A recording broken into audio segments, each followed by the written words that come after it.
दोस्तों, इस वक्त समंदर की गहराइयों में कुछ ऐसा चल रहा है जिसे देखकर दुनिया सांस रोककर बैठी है।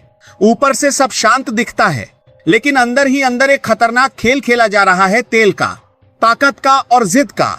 ईरान ने एक ऐसा कदम उठाया है जिसने पूरी बाजी पलट दी है। सोचिए, एक पुराना जंग खाया हुआ 30 साल पहले रिटायर किया गया टैंकर, जिसे दुनिया बेकार समझ चुकी थी, अचानक से फिर से जिंदा हो जाए, और सिर्फ जिंदा ही नहीं बल्कि पूरी रणनीति का सबसे बड़ा हथियार बन जाए। यही हुआ है। अमेरिका ने नाकाबंदी लगाई, सोचा कि ईरान की सांसें थम जाएंगी। तेल के रास्ते बंद, जहाजों पर रोक, हर तरफ दबाव। लेकिन ईरान ने जवाब में वो चाल चली जिसकी उम्मीद किसी ने नहीं की थी। हॉर्मुज को बंद कर दिया गया, दुनिया की सबसे अहम तेल नस्ल, और यहीं से खेल खतरनाक हो गया। अब हालात ये हैं कि समुद्र के बीच एक अदृश्य युद्ध चल रहा है। जहाज दिखते हैं लेकिन असली खेल नजर नहीं आता। कुछ टैंकर ऐसे हैं जो अपनी पहचान मिटा देते हैं, ट्रैकिंग सिस्टम बंद कर देते हैं और अंधेरे में चलते हैं। कोई नहीं जानता कि वो कहां से आए, कहां जा रहे हैं। बस इतना पता है कि वो ईरान के लिए लाइफलाइन बन चुके हैं। लेकिन असली संकट तब आया जब ईरान के पास तेल रखने की जगह ही खत्म होने लगी। जमीन पर बने टैंक भर गए। हर दिन लाखों बैरल तेल आ रहा है और जगह तेजी से खत्म हो रही है। ऐसा लग रहा था कि अब ईरान को घुटने टेकने पड़ेंगे। पर यही कहानी में आता है सबसे बड़ा ट्विस्ट। ईरान ने अपने उस पुराने टैंकर को समुद्र में उतार दिया जो सालों से खामोश खड़ा था। नशा, एक विशाल टैंकर जो अब एक तैरता हुआ गोदाम बन चुका है। 2 मिलियन बैरल तेल समंदर के बीच, किसी की नजर से दूर, और ये सिर्फ शुरुआत है। इसके साथ साथ कई और बड़े टैंकर भी मैदान में उतर चुके हैं। समंदर अब सिर्फ रास्ता नहीं रहा, अब ये हुआ स्टोरेज बन गया है।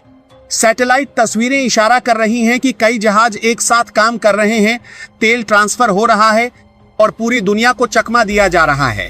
अब अमेरिका सोच रहा था कि दबाव से ईरान टूट जाएगा, लेकिन यहां तो उल्टा हो रहा है।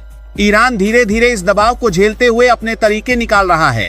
वो तेल को रोक नहीं सकता, क्योंकि अगर कुएं बंद हुए तो हमेशा के लिए नुकसान हो सकता है। अरबों डॉलर का खेल है और एक गलती सब कुछ खत्म कर सकती है। इसलिए ईरान ने रुकने के बजाय रास्ता बदल दिया। दूसरी तरफ अमेरिका दावा कर रहा है कि ईरान की हालत खराब हो रही है, तेल उद्योग लड़खड़ा रहा है, लेकिन जमीन पर दिख रहा खेल कुछ और ही कहानी कह रहा है। समुद्र में तैरता हुआ तेल, छुपे हुए जहाज और लगातार जारी ट्रांसफर, ये सब बता रहा है कि यह लड़ाई अभी खत्म नहीं हुई। अब सबसे बड़ा सवाल यही खड़ा होता है, क्या यह दबाव अमेरिका को पीछे हटने पर मजबूर करेगा, या फिर ईरान की यह जिद उसे और बड़ी मुश्किल में डाल देगी? क्योंकि हॉर्मुज सिर्फ ईरान या अमेरिका का मुद्दा नहीं है, पूरी दुनिया की नजरें उस पर टिकी हैं। अगर ये रास्ता बंद रहा तो असर हर देश तक पहुंचेगा। और यही वजह है कि अब दबाव सिर्फ एक तरफ नहीं, दोनों तरफ बन रहा है। समंदर के बीच खामोशी है, लेकिन यह खामोशी तूफान से पहले की है, और असली सवाल अब भी हवा में तैर रहा है। इस खेल में आखिर झुकेगा कौन? समुद्र के ऊपर सब कुछ सामान्य दिख सकता है, लेकिन असली कहानी लहरों के नीचे लिखी जा रही है। और इस कहानी का अगला अध्याय शायद पहले से भी ज्यादा खतरनाक होने वाला है। ध्यान से देखो तो ईरान जो कर रहा है वो सिर्फ बचाव नहीं है, वो धीरे धीरे खेल के नियम ही बदल रहा है। पहले तेल जमीन पर रखा जाता था, बंदरगाहों से भेजा जाता था। अब तेल खुद समंदर में घूमता हुआ खजाना बन गया है। इसका मतलब साफ है, अब कोई भी देश आसानी से सप्लाई रोक नहीं सकता, क्योंकि स्टोरेज खुद चलकर जगह बदल सकता है। ये एक नई तरह की रणनीति है जो आने वाले समय में दूसरे देश भी कॉपी कर सकते हैं। लेकिन असली खतरा यहाँ छिपा है। जितना ज्यादा तेल समुद्र में जमा होगा, उतना ही बड़ा जोखिम बढ़ेगा। अगर एक भी टैंकर पर हमला हुआ या कोई हादसा हुआ तो सिर्फ एक देश नहीं, पूरी दुनिया की तेल सप्लाई हिल सकती है। यानी यह खेल अब सिर्फ आर्थिक नहीं रहा, यह धीरे धीरे वैश्विक संकट में बदल सकता है। और यहीं से एक और दिलचस्प मोड़ सामने आता है।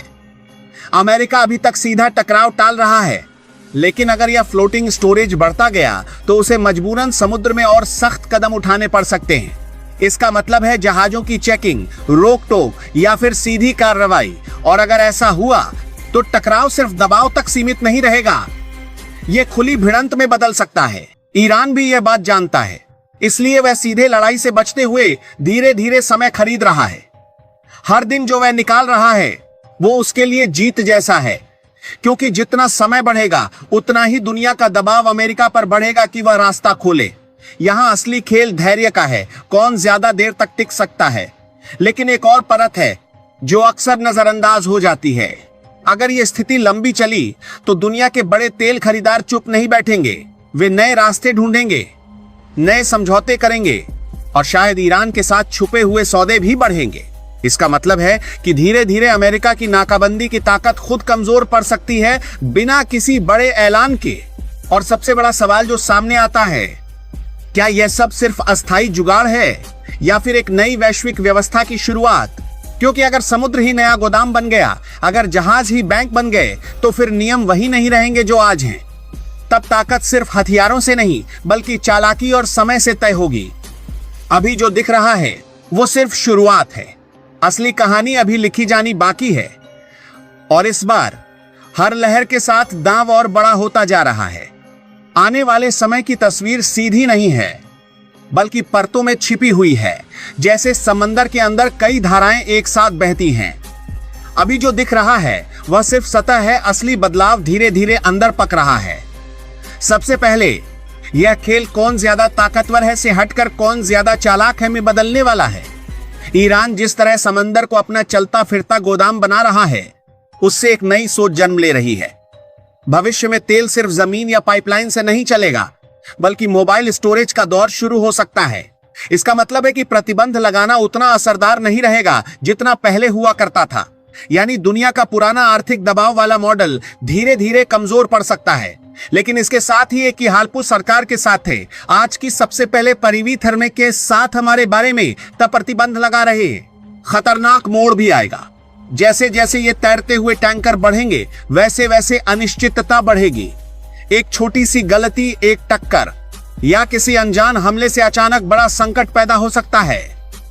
और यह संकट किसी एक देश तक सीमित नहीं रहेगा। तेल की कीमतें झटके में उछलेंगी, बाजार हिलेंगे और असर हर आम आदमी तक पहुंचेगा। अब असली सवाल है कि कौन पहले झुकेगा। मुमकिन है कि अमेरिका धीरे धीरे अपनी रणनीति बदल दे। सीधे दबाव की जगह सॉफ्ट बैकडोर बातचीत शुरू हो सकती है, जहां बाहर से सख्ती दिखेगी लेकिन अंदर ही अंदर कुछ समझौते बनेंगे। क्योंकि अगर पूरी दुनिया पर असर बढ़ने लगा तो अकेले दबाव बनाकर रखना मुश्किल हो जाएगा। दूसरी तरफ ईरान भी हमेशा के लिए इस स्थिति को खींच नहीं सकता। अगर लंबे समय तक तेल समंदर में ही अटका रहा तो उसकी अपनी अर्थव्यवस्था पर भी धीरे धीरे दबाव बढ़ेगा। इसीलिए भविष्य में वह अचानक एक बड़ा दांव खेल सकता है, ऐसा प्रस्ताव या कदम जो पूरी बातचीत का रुख बदल दे और उसे फायदा दे। सबसे दिलचस्प संभावना यह है कि यह टकराव किसी एक बड़े विस्फोट से नहीं बल्कि धीरे धीरे थकान से खत्म होगा। दोनों पक्ष लगातार दबाव झेलेंगे और फिर एक ऐसा बिंदु आएगा जहां दोनों को लगेगा कि अब थोड़ा पीछे हटना ही बेहतर है। लेकिन यह पीछे हटना भी खुलकर नहीं होगा बल्कि पर्दे के पीछे होगा।